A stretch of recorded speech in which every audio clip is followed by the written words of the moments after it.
tells you that they were trying to target every aspect of French society. I mean, this is really an assault on Western civilization itself. They're trying to get people in restaurants. No, it doesn't tell you who's responsible. You can't tell based on the very basic tactics of them going in. The choice of the targets, though, shows you that they're trying to send a very clear message. Whether it's ISIS or Al-Qaeda, I don't think that there's honestly at this point all that much that we have to worry about in terms of the distinction. You have to take the same security precautions either way. The sort of things that we're worried about, follow-on attacks, whether it is ISIS or Al-Qaeda, that's something that we'll figure out in the days ahead. But as for what's going on right now, they're trying to send a message. The message is that anybody, terror, right? This is the essence of terror, that if you're at a restaurant, if you're at a stadium, if you're at a concert, anywhere in Paris, in France, in all of the West, in any enemy territory, any part of the land of war, according to the Islamic State, you are a target and you are subject to this kind of vicious and sadistic annihilation. And that's what they're able to do. And I have to say, Don, well, as long as you have the Islamic State operating as it does, as a terrorist state, which is what it is, you have this risk. And this was really inevitable. I know people don't think of it that way now, but it was only a matter of time before we went from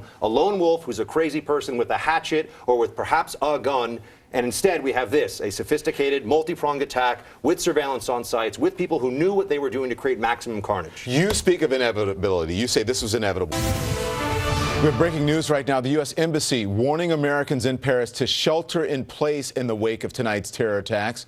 U.S. citizens are advised to pay attention to local authorities and stay aware. And again, we'll update you on the airport situation as well, because some flights into Paris have been canceled. One of the attacks tonight took place at a Paris stadium where a soccer match between Germany and France was underway. The French president was there. The sounds of at least 2 explosions captured by cameras broadcasting the game. Listen. Con Marcelo Espina. Va Gómez y sale Koscielny. Muy monótono. Ebra. A mí me da la sensación, Marcelo, que Francia con este equipo tiene más variantes. A Western intelligence source tells CNN that at least one of those explosions appears to be a suicide bombing. A dismembered body found at the scene would point to that. So joining me now is CNN contributor Michael Weiss, CNN terrorism analyst Paul Cruikshank, Buck Sexton, ex-CIA agent, Mia Bloom, author of Bombshell, Women and Terrorism, Philip Mudd, CNN counterterrorism analyst, and Mike Rogers, CNN national security commentator.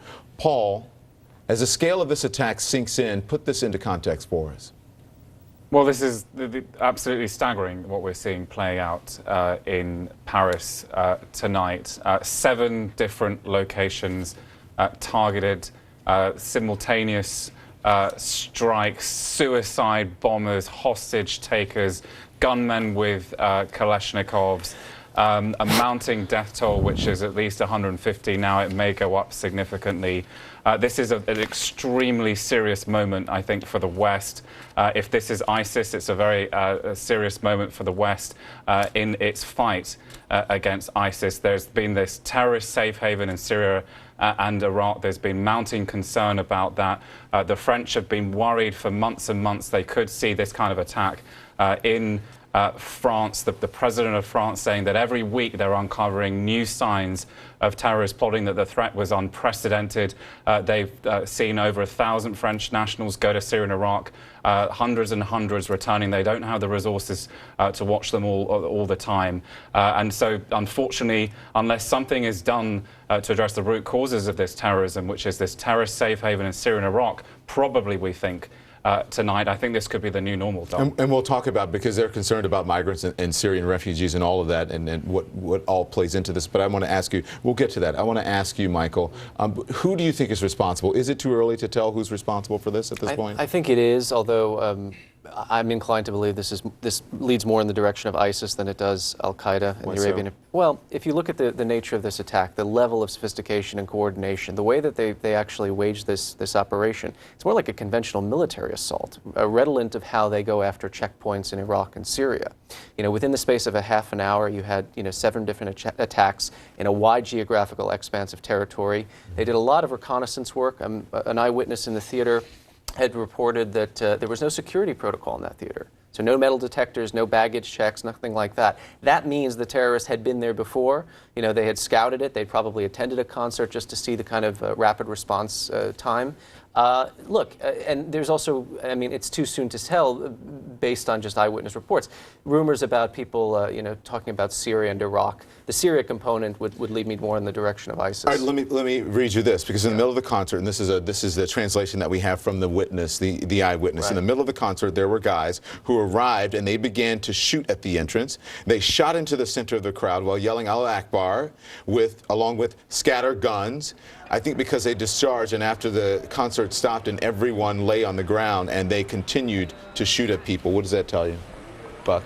Well, it tells you that they were trying to target every aspect of French society. I mean, this is really an assault on Western civilization itself. They're trying to get people in restaurants. No, it doesn't tell you who's responsible. You can't tell based on the very basic tactics of them going in. The choice of the targets, though, shows you that they're trying to send a very clear message. Whether it's ISIS or Al-Qaeda, I don't think that there's honestly at this point all that much that we have to worry about in terms of the distinction. You have to take the same security precautions either way. The sort of things that we're worried about, follow-on attacks, whether it is ISIS or Al-Qaeda, that's something that we'll figure out in the days ahead. But as for what's going on right now, they're trying to send a message. The message is that anybody, terror, right? This is the essence of terror, that if you're at a restaurant, if you're at a stadium, if you're at a concert, anywhere in Paris, in France, in all of the West, in any enemy territory, any part of the land of war, according to the Islamic State, you are a target and you are subject to this kind of vicious and sadistic annihilation. And that's what they're able to do. And I have to say, Don, well, as long as you have the Islamic State operating as it does, as a terrorist state, which is what it is, you have this risk. And this was really inevitable. I know people don't think of it that way now, but it was only a matter of time before we went from a lone wolf who's a crazy person with a hatchet or with perhaps a gun.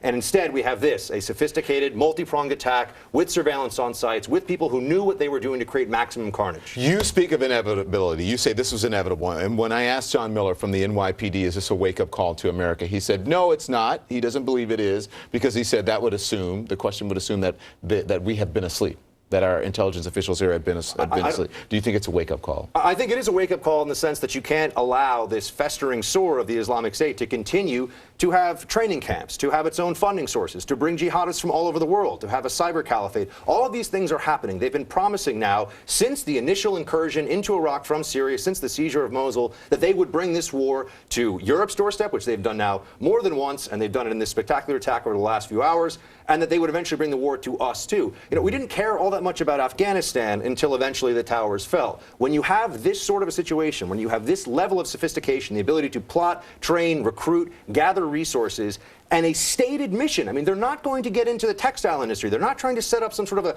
technology centers here. They want to attack the West and America. That is the purpose of the Islamic State. It was only a matter of time before we were hit in this way. I do think it is a wake-up call. Mike Rogers, CNN national security commentator. This is coordinated. The question is, how coordinated was this, and how long does it take to plan an attack like this? Well, I mean, obviously the details of that will come out in the days ahead, but clearly this took some time. It looks like there was reconnaissance probably at the stadium. You have to wonder if they knew about the president's presence there. Probably it was well publicized going into the event, so that would tell you how much time with that notification. But they picked those big venues. That would take surveillance. It takes logistics. It takes a logistics tail, meaning there are other people involved who are not the operators who showed up on these sites. And same with the restaurants. The more I'm hearing of what's out there, Don, the restaurant nearest may have been a choice, an opportune target, mainly because people were out on the street and they were firing from an automobile. So I don't know if the type of restaurant had anything to do with it. I think it was the ease of the target. So when you look at all of that and how it had to be coordinated over time, nearly simultaneously, this took months. And they had to have meetings, discussions, conversations. That's what's so concerning about this. All of that planning process was missed, and it's had to take some period of time to make it happen. Mia Bloom, intelligence officials are always monitoring the chatter going on out there, but as I have heard, I'm not an expert, when something like this happens, usually the chatter goes quiet because they know people are looking with a more critical eye at this point.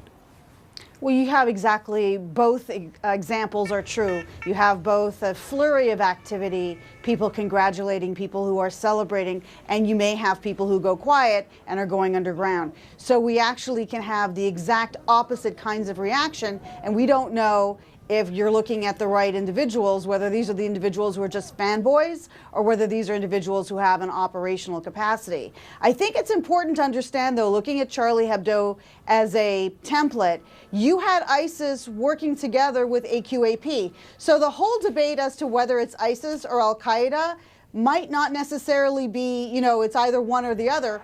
We do have people who are drawn together. They might affiliate with different organizations, but overall they have this hatred of the West, the hatred of the United States or France or whoever. The fact remains is that the individual pledges of allegiance that these operatives make is less salient than the fact that they can operationally work together temporarily, you know, and then we see them enlarging their capacity because they can draw on operatives from a variety of different groups. Philip Mudd, the concern, as always, is a second wave. What are they doing now to prevent that?